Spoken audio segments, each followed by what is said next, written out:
ഞാനിതുവരെ നോക്കിയില്ല. ഒരാളെ പറ്റിയിട്ട് തോന്നുന്നു രാമായണത്തില് അധ്യാത്മരാമായണത്തില് 1008 രാമ വരുന്നത് നോക്കിയിട്ടു. ഇനി അതൊന്ന് നോക്കണം. രാമ 1008 പ്രാവശ്യം പറയുന്നത് എനിക്കറിയില്ല. കാരണം ശരിയാണ്. കാരണം ശ്ലോകങ്ങളിലൊക്കെ രാമ അല്ലേ, രാമതത്വം രാമായണം എങ്ങനെയാ വരുന്നു, 1008 രാമ വരുന്നു. അപ്പൊ ഈ രാമയ്ക്ക് വ്യത്യാസമുണ്ട്. എന്താണ് രാമൻ? രാമ രണ്ട് ഇതില്ലേ, നമശിവായ നാരായണത്തെ നമശിവായത്തെ ഇത് ചേർത്തിട്ട് രാമ എന്നുള്ള ശബ്ദം ഉണ്ടാക്കി. ആ രാമയ്ക്ക് വ്യത്യാസമുണ്ട്. ഇപ്പൊ രാമ പറഞ്ഞാൽ ശിവ വൈഷ്ണവ ശക്തികൾ ചേർന്നതാ ഈ രാമശബ്ദം. അതുകൊണ്ടായിരിക്കും സഹസ്രനാമല്ലേ ശ്രീരാമ രാമേതി സഹസ്രനാമ തത്തുല്യ രാമ. അപ്പൊ അതിൽ പറയുന്നത് രാമൻ സഹസ്രനാമത്തിൽ തുല്യമാണ് അല്ലേ. അപ്പോ ശിവ വൈഷ്ണവ ശക്തികൾ ചേർന്ന രണ്ടുപേർക്ക് എന്താ പണി? വിഷ്ണുവിനെ സംരക്ഷിക്കലാണെങ്കിൽ ശിവന് സംഹരിക്കലാണ്. അപ്പൊ ഇവിടെ സംരക്ഷണം വേണം, സംരക്ഷിക്കണം. എന്തിനാണ് നമ്മൾ പറയും സംഹരിക്കല്ല. നമുക്കൊരു സാധനം വിത്ത് പൊട്ടിയാലാണ് മുള വരും അല്ലേ. ആ വിത്തിന് നാശം വരില്ലെങ്കിൽ അതിന് മുള വരും. അപ്പൊ മുള വരുന്നെങ്കിൽ ഒരു മാറ്റം നമുക്ക് ആവശ്യമാണ്. നമ്മുടെ കർമ്മങ്ങൾ അവസാനിച്ച് നല്ലത് വരണമെങ്കിൽ തോന്നുമ്പോൾ പറയാം എന്റെ ഈ ജന്മം ഒന്ന് അവസാനിച്ചാൽ മതി എന്ന് ചിലപ്പോൾ പറയില്ലേ. നമ്മൾ അത്ര കഷ്ടപ്പെടുമ്പോ നമുക്കൊരു പുതിയ ജന്മം വേണമെങ്കിൽ ഈ ജന്മം വിടണ്ടേ. ഈ ശരീരം വിട്ടിട്ടേ മറ്റേ ശരീരത്തിലേക്ക് നമുക്ക് പോകാൻ പറ്റുള്ളൂ. അത് പോകാൻ വയ്യ അല്ലേ. മുള്ളുമരത്തിനെ കെട്ടിപ്പിടിച്ചിട്ട് നമ്മൾ എന്നെ മുള്ളു കുത്തുന്നോ എന്ന് പറയും ഇല്ലേ. ആ മരത്തിനായിട്ട് വിട്ടാ പോലെ നമ്മൾ ജീവിതത്തിൽ കടന്ന് നമ്മൾ കെട്ടിപ്പിടിച്ച് കരയണം. ഒന്ന് എല്ലാവരും ബന്ധമോക്ഷം ഇല്ലേ. എന്താ ബന്ധം? നമ്മൾ ബന്ധവും മോക്ഷവും പറഞ്ഞിട്ടാണ് ബന്ധമോക്ഷത്തിൽ നിന്ന് ഒരു മുക്തി ഇറങ്ങുന്നു പറയും. എന്താ ബന്ധം? നമ്മൾ തന്നെ കയറി പിടിക്കാനേ. നമ്മളെ പിടിക്കുക എവിടെ കൊണ്ടാ? അപ്പൊ നമ്മൾ എന്തുകൊണ്ടാണ് കുടുംബത്തിൽ ഇങ്ങനെ പിടിച്ചു നിൽക്കുന്നത്? എവിടെ കയറി കേട്ടിട്ടുണ്ടോ? ചങ്ങരക്കിട്ടുണ്ടോ? ഇല്ല. നമ്മുടെ മനസ്സാണ് ഞാനില്ലെങ്കിൽ കുടുംബമില്ല, ഞാനില്ലെങ്കിൽ അതിലില്ല, ഞാൻ തന്നെയാണ് എല്ലാം എന്നുള്ളതാ അല്ലേ. നമ്മൾ പോയി കഴിഞ്ഞാൽ നമ്മളെയൊക്കെ സുഖമായിട്ട് അവർ ഇരിക്കുള്ളൂ. അത് പോയാലല്ലേ അറിയുള്ളൂ. ഞാൻ ആശുപത്രിയിലാവുന്നത് ശരിക്കും കാണാം. ഈ ലീല ശരിക്കും കാണാം. കാരണം വന്നു തുടങ്ങുമ്പോൾ നേരെ ഐസിയിൽ പോകും. പണ്ട് എൻ്റെ ഡിപ്പാർട്ട്മെന്റ് നേരെ മുമ്പിലായിരുന്നു ഐസി. ഇപ്പൊ അത് കുറെ വേറെ ബിൽഡിങ്ങിലേക്ക് മാറ്റി. അപ്പൊ ചെന്ന് തുടങ്ങുമ്പം പുറത്ത് നിലവിളി പിള്ളേര് പറയും സാറേ ആർക്കും ആറ് പോയിട്ടുണ്ട്. വരാന്തരി ഇരുന്നിട്ട് ഭയങ്കര നിലവിളിയോ. ഒരു 10 മിനിറ്റ് കഴിഞ്ഞാൽ പിന്നെ കഴിച്ചില്ല. പിന്നെ അവിടെ നിന്ന് ഐസ്ക്രീം കഴിക്കുന്നുണ്ടാവും. ആളപ്പോഴും സീരിയസ് ആവും. ചിലപ്പോൾ കുറച്ച് കഴിഞ്ഞാൽ 2 ദിവസം കഴിഞ്ഞാൽ റൂമിലേക്ക് മാറ്റും. ഇല്ലെങ്കിൽ പിറ്റേ അവിടെ വീണ്ടും നിലവിളിയാവും. പിള്ളേർക്ക് ഇത് രസമാണ്. അപ്പോൾ ഒരാരോ അകത്ത് പോയിട്ട് വരാന്തയിൽ കളിച്ചിട്ടുണ്ട് വരും. കുറച്ച് കഴിഞ്ഞാൽ ഐസ്ക്രീം തരും. ആരകത്ത് കിടക്കേണ്ടത് അപ്പോഴും സീരിയസ് ആണ്. പക്ഷെ 1/4 മണിക്കൂർ. പണ്ടൊക്കെ ഒരു 4-5 മണിക്കൂർ കഴിഞ്ഞിട്ടാണ് ഐസ്ക്രീം വരും. ഇപ്പൊ 1/2 മണിക്കൂർ 1 മണിക്കൂർ നമ്മൾ കഴിച്ചു. മനുഷ്യന് അത്രേ ഉള്ളൂ. ആരായും അത് കഴിഞ്ഞ് 15 ദിവസം കഴിഞ്ഞാൽ ഡെസർട്ട് വീട്ട് വരും.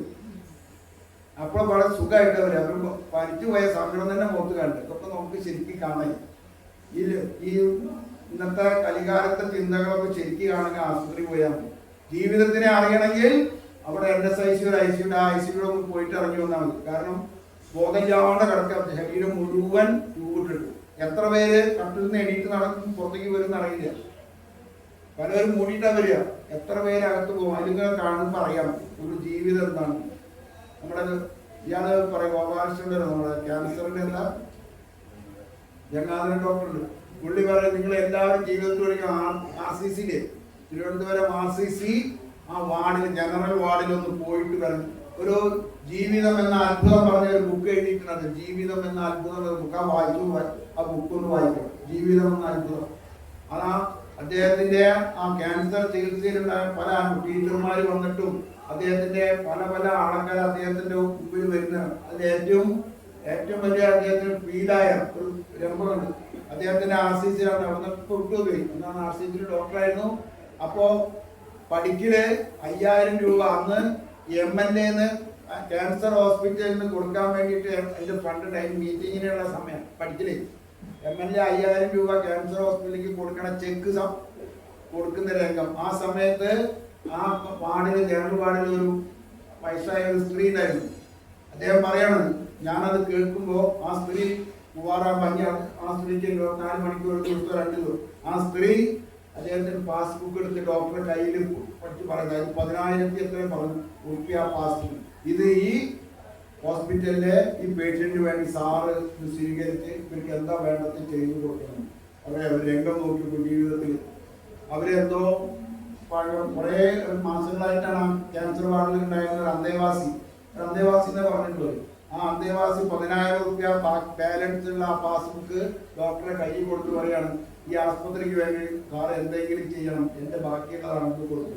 അപ്പോഴാണ് 5,000 രൂപയുടെ ചെക്ക് ട്രാൻസ്ഫർ വലിയ മീറ്റിംഗ് വെച്ചിട്ട് അവിടെ MLA ഫണ്ടിൽ 5,000 രൂപ കൊടുക്കുന്നത്. ഇത് ജീവിതം എന്ന അത്ഭുതങ്ങളാണ് നടക്കുന്നത്. അപ്പൊ എന്തൊക്കെ ഉള്ളിൽ നമ്മുടെ ജീവിതത്തിൽ നടക്കുന്നു, ഇവിടെ നമ്മളെവിടെയാണ് നിൽക്കുന്നതെന്ന് നമ്മളൊരു ആത്മപരിശോധനയ്ക്കുള്ള സമയമാണ് ഈ സത്സംഗങ്ങൾ.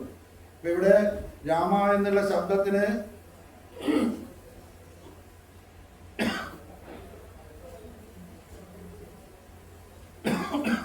ഇത് സ്ഥൂല രൂപത്തിലല്ല. നമ്മളിപ്പോ വായിക്കുന്നതൊക്കെ ഇങ്ങനെ നാവുകൊണ്ട് ഇങ്ങനെ വായിക്കുന്നു, സമ്പൂർണ്ണം എത്ര കമ്പ് ഓടിച്ചു എന്നൊക്കെ നമ്മൾ പറയില്ലേ. ഞാൻ ഈ പോലെ 2 കമ്പ് ഓടിച്ചു 3 കമ്പ് ഓടിച്ചു എന്നൊക്കെ വീരവാദം കേൾക്കുന്ന ആൾക്കാരുണ്ടല്ലേ.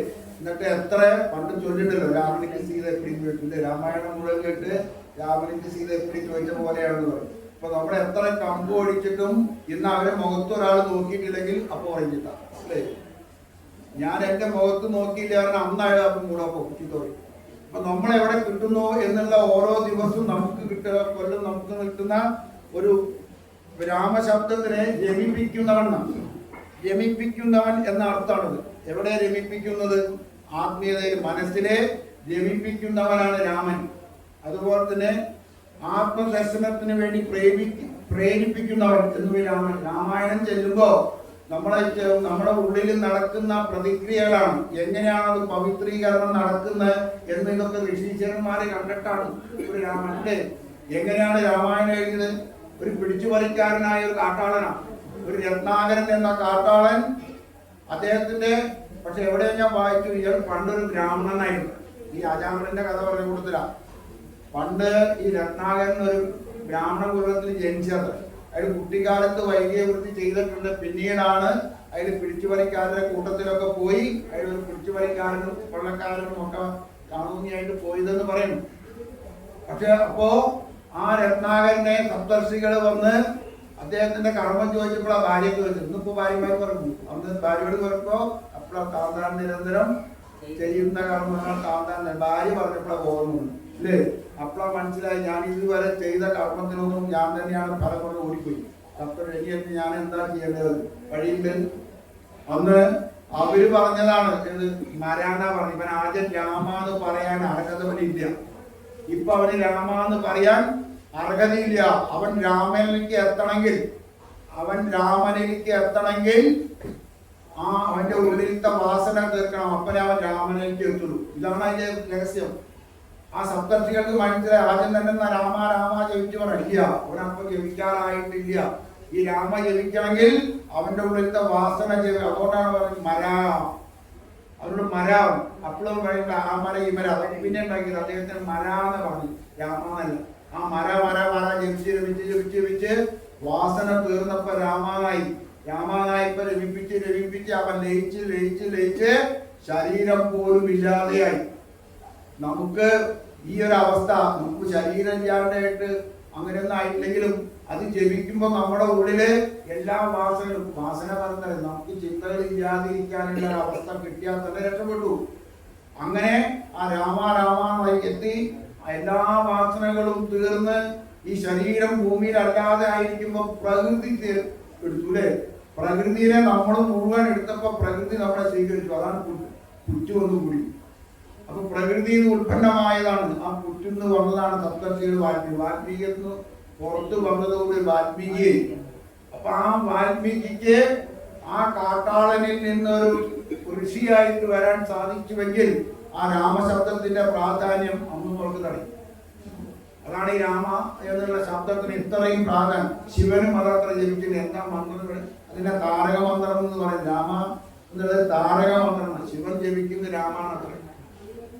കാരണം ശിവൻ ജപിച്ചോ കൃഷ്ണൻ ജപിച്ചോ എന്നല്ല, നമ്മൾ ആ വാക്കിനൊരർത്ഥമുണ്ട്. ഇത് ആർക്ക് ജപിച്ചൂടെ? കൃഷ്ണൻ ജപിച്ചൂടെ? ശിവന് ജപിച്ചൂടെ? ഇതൊക്കെ നമ്മള് ശിവൻ ജപിച്ചാൽ നമ്മൾ പറയും ഇപ്പൊ എപ്പോഴും ചൂണ്ടിക്കാണിക്കുന്നത് വലിയൊരു അവര് ചെയ്യുന്നില്ല. അപ്പൊ അല്ലേ ഇന്ന് ഏത് കർമ്മത്തിനും വേറൊരാൾ നല്ല പേര് ചെയ്യണം. അതുകൊണ്ട് ഈ പുരാണങ്ങളിൽ പറഞ്ഞു ഉത്തമന്മാര് ചെയ്യുന്ന. അതുകൊണ്ടാണ് ഈ ഗുരുക്കന്മാരൊക്കെ വരുന്നത് അല്ലേ. ഗുരുക്കന്മാരെ എന്താത്രമാത്രം എല്ലാ ഗുരുക്കന്മാരാവുന്നത് എന്താണ്? ഗുരു എന്ന് പറഞ്ഞ അർത്ഥം പ്രകാശിപ്പിക്കുന്നവൻ, ജ്ഞാനത്തെ നൽകുവാൻ, അജ്ഞാനത്തെ നീക്കുന്നവനാരോ ഗുരു. നമ്മുടെ ടീച്ചർമാരൊന്നും ഗുരുക്കളല്ല, അവരൊക്കെ ഭൗതിക സുഖങ്ങൾ ഉണ്ടാക്കി കൊടുക്കുന്ന. ടീച്ചർ ഗുരുവല്ല. കാരണം ആരാണോ ആത്മീയതയെ ഉയർത്തുന്നത്, നമ്മളെ ഉയർത്തുന്നത് ആരോ അവരാണ് ഗുരുക്കന്മാർ. ഉയർത്തത്തക്ക വിധത്തിലുള്ള ജ്ഞാനത്തെ ആര് കൊടുക്കുന്നുവോ, നമ്മുടെ ഉള്ളിൽ ജ്ഞാനാഗ്നി ആരാണോ ഈ അഗ്നിയെ ജ്വലിപ്പിക്കുന്നത് അവരാണ് ഗുരു.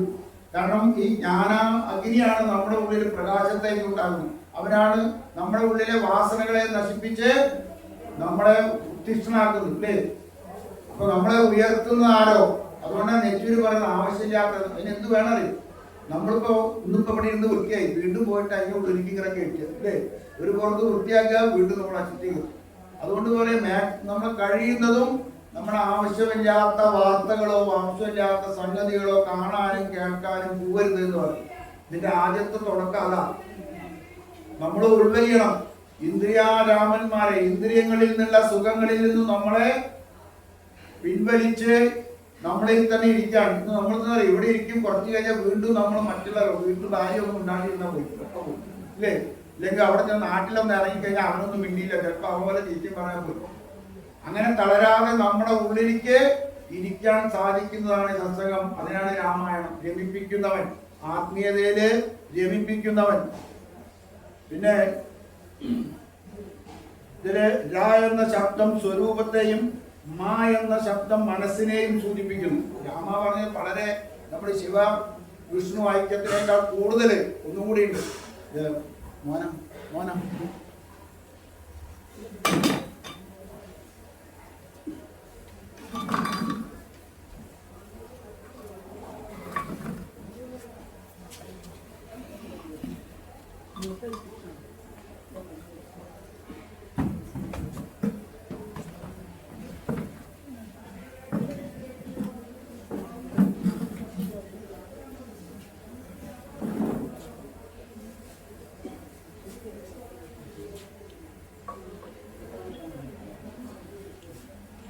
ഏറ്റവും വലിയ രാമ ഇവിടെ ലഭിക്കുന്ന